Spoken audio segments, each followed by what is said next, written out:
Questions for people who are considering surgery, I think, within my age range. So many worries I had.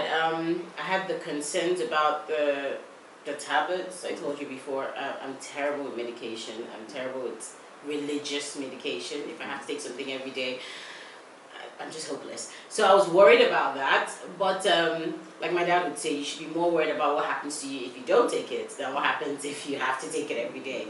So that, I guess Dr. Kular will explain further. But then apart from that, I was also concerned about most people who had watched the videos that had the surgery seem to be people who have had children and who are, within the ages of 30 something, 40, 50.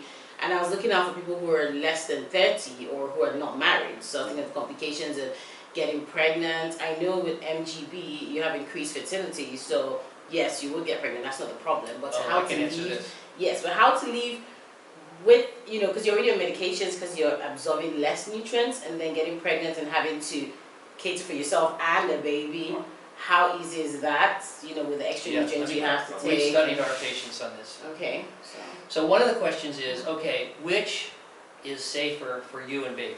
This is a question we asked of our patients. We found 350, I think, patients who had had a baby before and after MGB. And then what we ask is, what are the complications that you can have with pregnancy? So, gestational diabetes, small for gestational age baby, complications with the delivery, large for gestational age, all these complications. What we found is that in our patients, the patients before surgery had about 2 to 3 times higher across the board risk of complications with baby before MGB than after. And so what we see and what our patients have told us, if they have gone through a pregnancy as an overweight person, diabetes and other complications of the delivery are much higher than after their MGB.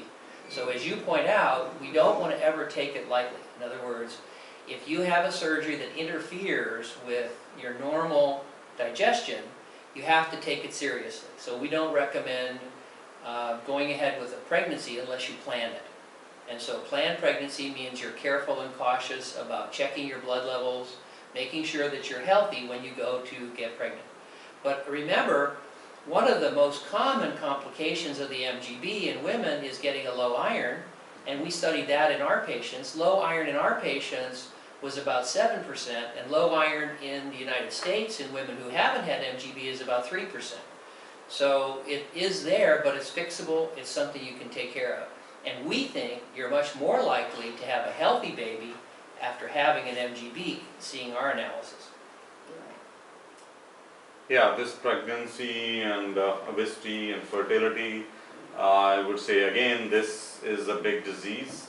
When once your obesity goes, the fertility increases manifold. We had many patients who conceived after 20 years. They had lost all the hopes, and they had already had 4 or 5 times the test tube baby IVF thing, everything failed, and then they suddenly conceive after losing weight, and they say how it could happen. They don't even believe that.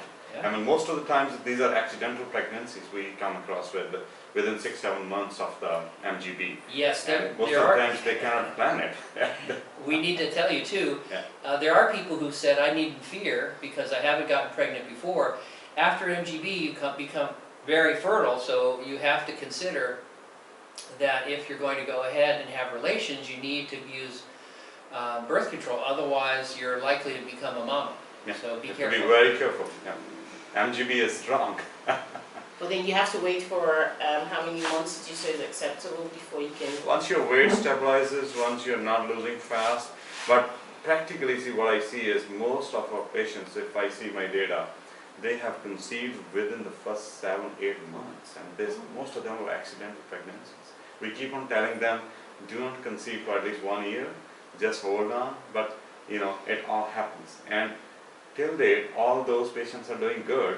The thing is, you need to watch, you have to be careful, keep your monitoring your iron levels, calcium, but it's not like, it should not be a big, aura, fear kind of thing. It's better once you stabilize, then going for, what's your opinion, Doctor? Well, exactly. In other words, what we see is people are just surprised that they suddenly become pregnant because they've not had that fertility in the past. The other thing is that it's really easy to take care of your iron in most cases unless you have very heavy periods. And so then what we recommend is you have heavy periods, you contact Dr. Kular and your gynecologist, because that's fixable in preparation for planning for a baby. You don't want to have really heavy periods, because when you have that heavy period, that's essentially a loss of iron, and your body needs that. So if you do have that problem, it's worthwhile discussing with your surgeon and your gynecologist, because it's easy to fix usually. So how often do you need to check the iron level and calcium level? Well, calcium, I don't think you need to check very often. We differ from some people, but basically we do it once a year, and I think that even that may be a little often unless you have some problem. Right.